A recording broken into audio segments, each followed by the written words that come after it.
Hey everybody.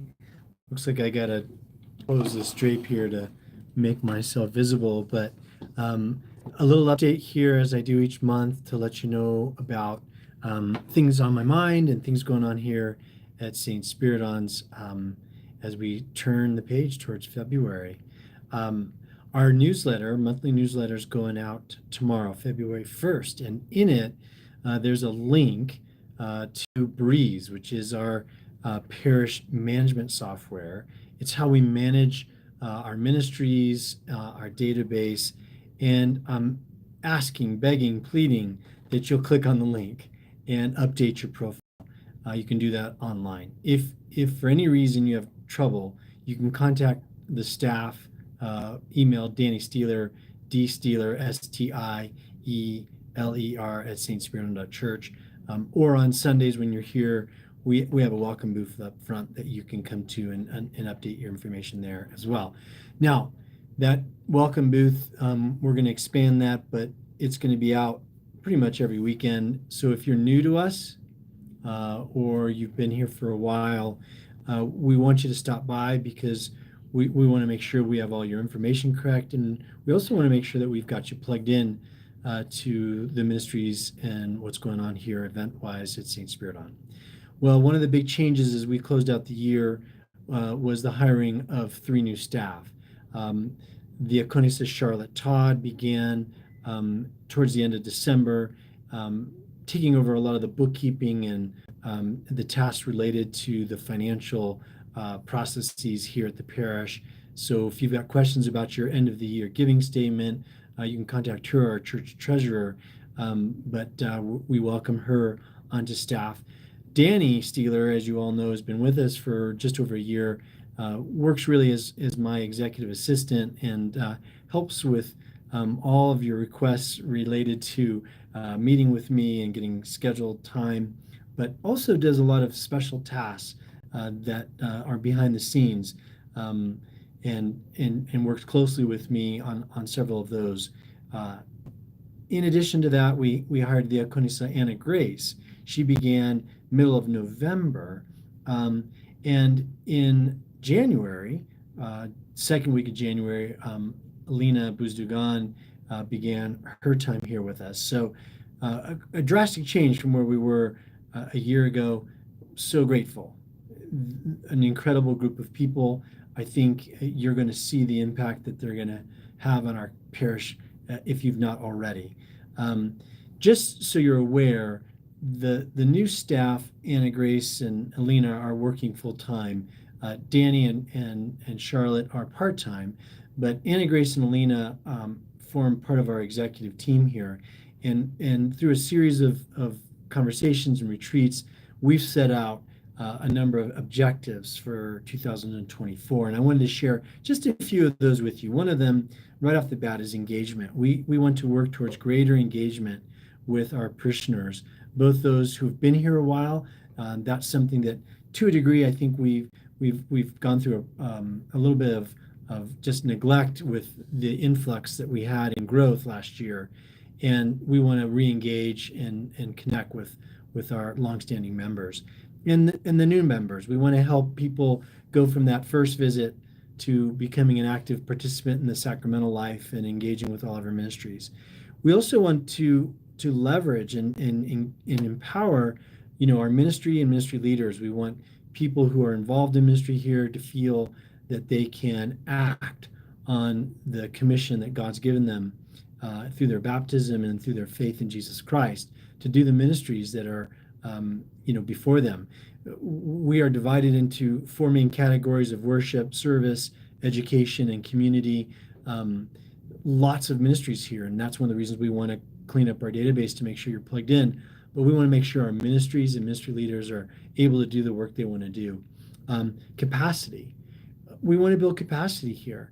Our sanctuary has grown quite packed, and so we're looking at that. How can we build greater physical capacity to make it possible that more and more people can attend divine services? We want to build capacity spiritually. We want to grow in the maturity of our faith, and financial. we need to grow the financial capacity of this church so that we can do the ministries that we have before us, and we can continue to provide a place where people can find Jesus Christ and be transformed through relationship with Him and be part of a community where they belong and are members.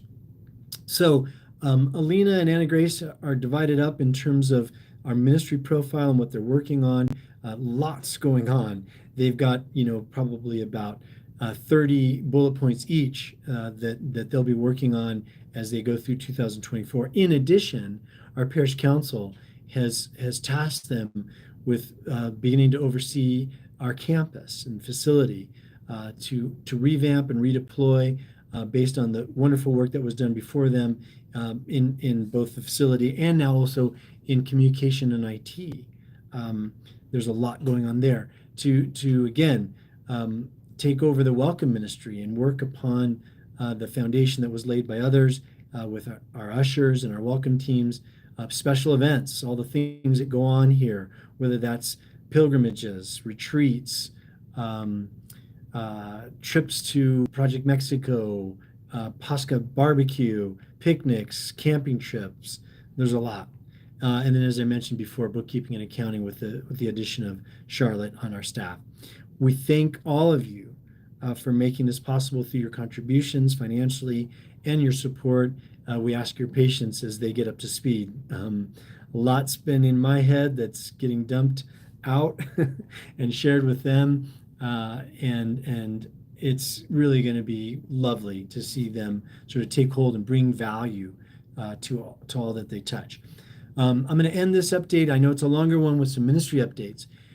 Each year we do an annual pilgrimage, pre-Lenten pilgrimage to St. Paisios Monastery. There's information out about that already, and you can go to our website as well. That's March 12th through the 16th. Limited spots. If you're interested, make sure that you let Alina know, A. Buzdugan at stspiridon.church, or sign up in the email that she sent out. Youth, Sundays, a change. Middle school and high school, at the conclusion of the distribution of the Holy Eucharist, communion, we're asking them to join in fellowship and discussion down in the lower classroom that is staffed each Sunday. And on Wednesday nights through February, leading a parable study with our teens. We had our first one last week. It was wonderful. We'll have our second one tonight, January 31st, and then again next Wednesday at 7 p.m. I hope you'll bring your teens to join me for that parable study. And lastly, with youth, on February 25th, we're going to hold a middle school, high school parent town hall to discuss what we're doing with our middle school and high school teens. All right, stewardship. If you haven't made a commitment yet of your treasure for 2024, you can do that online or in person here, and also time and talent. And that's part of the reason why that welcome booth is there, so that you can engage with someone on our staff who can help guide you into the different ministries that are here at St. Spiridon's and get you plugged in. Lastly, Lent is, if you will, around the corner.